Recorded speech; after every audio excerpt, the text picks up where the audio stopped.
مسئله اینجاست که جنگی در گرفته که بسیاری از مردم بیگناه و غیر نظامی در این جنگ دارن کشته میشن.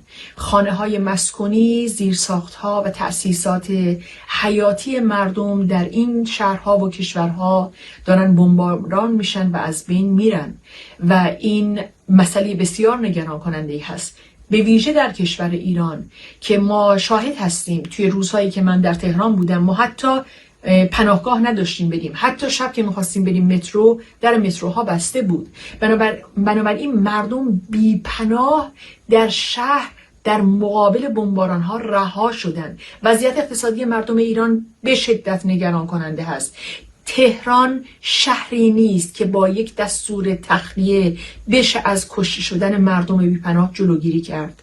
تهران یعنی 10 میلیون انسان که توی اون زندگی میکنن، شغل دارن، تحصیل میکنن و وقتی اعلام میکنن که بخشی از تهران باید تخلیه بشه و نیمه شب اعلام میکنن و 1 ساعت بعد شهر بمباران میشه، یعنی اینکه این مردم حتی به لحاظ اقتصادی امکان جابجا شدن ندارن.